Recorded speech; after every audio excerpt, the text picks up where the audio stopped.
Gobar gas ಘಟಕ system bio ಅಂತ ಹೇಳ್ಬಿಟ್ಟು ತುಂಬಾ ಸರಳವಾಗಿ ಮಾಡ್ಕೊಳ್ಳುವಂತ ಘಟಕ. ಮುಂಚೆ ಎಲ್ಲ ನಾವು ಹಳ್ಳ ತೆಗೆದು ಇಟ್ಕೆ ಇಟ್ಟು ಸಿಮೆಂಟ್ ಹಾಕಿ ತುಂಬಾ ಮಾಡ್ಬೇಕಾಗಿತ್ತು, ಕಷ್ಟ ಆಗ್ತಿತ್ತು, ತುಂಬಾ ಟೈಮ್ ತಗೊಳ್ತಾ ಇತ್ತು. ಈಗ ತುಂಬಾ ಈಸಿ ಮೆಥಡ್ ಇದೆ. ಬನ್ನಿ ಇದು ತಿಳ್ಕೊಳ್ಳೋಣ.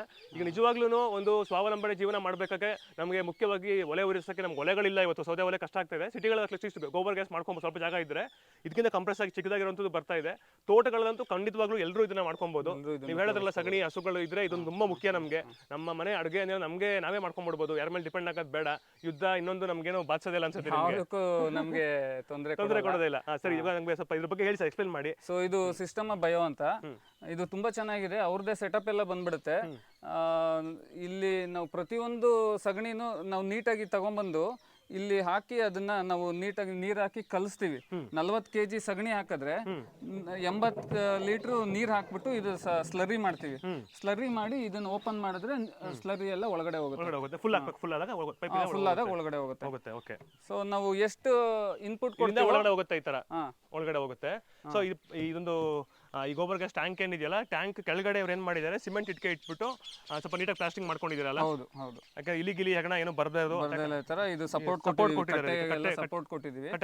ಸೊ ಇದರಲ್ಲಿ 1000 kg ಸಗಣಿ ಇದೆ. ಅದ್ರ ಮೇಲ್ಗಡೆ ಇವಾಗ ಗ್ಯಾಸ್ ತುಂಬಿಕೊಂಡಿರೋದು. ಓಕೆ. ಸೊ ನಾವು ಅಡಿಗೆ ಮಾಡಿದಷ್ಟು ಒಳಗಡೆ ಇದು 3 ಅಡಿ ಆಳ ಇದೆ ಅಷ್ಟೇ. 3 ಅಡಿ ಆಳ ಒಳಗಡೆ ಇದೆ. ಏನ್ ಕೆಪಾಸಿಟಿ ಇದು? ಈ ಸಿಸ್ಟಮ್ 10, 11 ಇದು ಸಿಸ್ಟಮ್ 6 ಅಂತ ಹೇಳ್ತಾರೆ. 3-4 ದನಕ್ಕೆ ಇದು ಈ ಸಿಸ್ಟಮ್ ಆಗುತ್ತೆ. ನಮಗೆ ಸ್ಟವ್ ಕೊಡ್ತಾರೆ, ಪೈಪ್ ಕೊಡ್ತಾರೆ, ಈ ಎಕ್ವಿಪ್ಮೆಂಟ್ಸ್ ಕೊಡ್ತಾರೆ. ಬಹಳ ಚೆನ್ನಾಗಿದೆ. ಅವರೇ ಬಂದು ಫಿಟ್ ಮಾಡ್ಕೊಡ್ತಾರೆ. ನಾವು ಅವ್ರು ಹೇಳಿದ ಸ್ಪೆಸಿಫಿಕೇಶನ್ ನಾವು ರೆಡಿ ಮಾಡಿ ಇಡಬೇಕು. ಅದೇ ಇದು ಕಟ್ಟಿ ರೆಡಿ ಇಡಬೇಕು. ಅಷ್ಟೇ. ಅವ್ರು ಬಂದು ಫಿಕ್ಸ್ ಮಾಡಿ ಕೊಡ್ತಾರೆ. ನಾನು ಆ ಸ್ಲರಿನ ಕರೆಕ್ಟ್ ಆಗಿ ಉಪಯೋಗಿಸ್ಕೋಬೇಕು ಅಂತ ಒಂದು ಗುಂಡಿ ಮಾಡಿ ಅದನ್ನ ಬಿಟ್ಟು ಅಲ್ಲಿಂದ ನಾನು ಕಾಂಪೋಸ್ಟ್ ಮಾಡ್ತಾ ಇದ್ದೀನಿ. ಸೊ ಅದೆಲ್ಲ ಕಾಂಪೋಸ್ಟ್ಗೆ. ಮನೆ ನೀರುನು ಇಲ್ಲಿಗೆ ಬರುತ್ತೆ, ತೊಳೆದಿದ್ ನೀರು ಎಲ್ಲ ಇಲ್ಲೇ ಬರುತ್ತೆ. ಇದನ್ನು ಸ್ಲರಿನೂ ಇಲ್ಲೇ ಬರುತ್ತೆ. ಇದನ್ನೆಲ್ಲ ತೆಗೆದು ನಾನು ಕಾಂಪೋಸ್ಟ್ ಮಾಡೋದಕ್ಕೆ ಇಲ್ಲಿಂದ ಈಗ ಫಸ್ಟ್ ಸಗಣಿ ಇನ್ಪುಟ್ ಆಯ್ತು, ಸಗಣಿ ಒಳಗಡೆ ಹಾಕಿರ್ತಾರೆ ಅವರು. ಅದ್ರ ಮುಖಾಂತರ ಸಗಣಿ ಸರಿ ಒಳಗಡೆ ಬರುತ್ತೆ. ಇಲ್ಲಿ ರಿಯಾಕ್ಷನ್ ಆಗುತ್ತೆ. ಇದು ನಮ್ಮ ಒಳ್ಳೊಳ್ಳೆ ಸೂಕ್ಷ್ಮಜೀವಿ ಬ್ಯಾಕ್ಟೀರಿಯಾಗಳು ಇರ್ತವೆ ಆ ಸಗಣಿನಲ್ಲಿ. ಅದು ಎಲ್ಲ ಕೊಳ್ತು ನಮಗೆ ಡಿಕಂಪೋಸ್ ಆಗಿ ಗ್ಯಾಸ್ ಉತ್ಪತ್ತಿ ಆಗುತ್ತೆ. ಅದೇ ಗೋಬರ್ ಗ್ಯಾಸ್ ಅಂತ ಹೇಳ್ಬಿಟ್ಟು ಆ ಗೋಬರ್ ಗ್ಯಾಸು ಆ ಪೈಪ್ ಮುಖಾಂತರ ಹೋಗುತ್ತೆ. ಎಲ್ಲೋ ಕಲರ್ ಕಾಣಿಸ್ತಿದೆ ಅಲ್ಲಿ, ಆ ಬ್ಲಾಕ್ ಕಲರ್ ಪೈಪ್ ಮುಖಾಂತರ ಅಡಿಗೆ ಮನೆಗೆ ಹೋಗುತ್ತೆ ಗ್ಯಾಸು.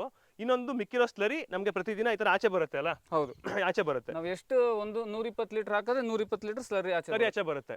ಸ್ಲರಿ ಆಚೆ ಬಂದ ತಕ್ಷಣ ಇಲ್ಲಿ ತುಂಬದ ಮೇಲೆ ಒಂದು ಸರಿ ಪಂಪ್ ಇಟ್ಕೊಂಡು ಪಂಪ್ ಮಾಡ್ಕೊಂಡು ಸಗಣಿನ ಇದೇ ಸ್ಲರಿನ ಅಲ್ಲಿ ಗೊಬ್ಬರ ಮಾಡ್ಕೊಂತ ಇದ್ದಾರೆ. ಉತ್ತಮವಾಗಿ ತೋಟಕ್ಕೆ ಹಾಕ್ಬೋದು ನಾವು ಇದನ್ನ ಬೇಕಾದ್ರೆ ನೇರವಾಗಿ ತೋಟಕ್ಕೆ ಹಾಕೊಬಹುದು, ನೇರವಾಗಿ ಕೊಡಬಹುದು, ಏನು ಸಮಸ್ಯೆ ಇಲ್ಲ. ಮತ್ತೆ ಗೊಬ್ಬರ ಮಾಡೋ ಅವಶ್ಯಕತೆನೇ ಇಲ್ಲ.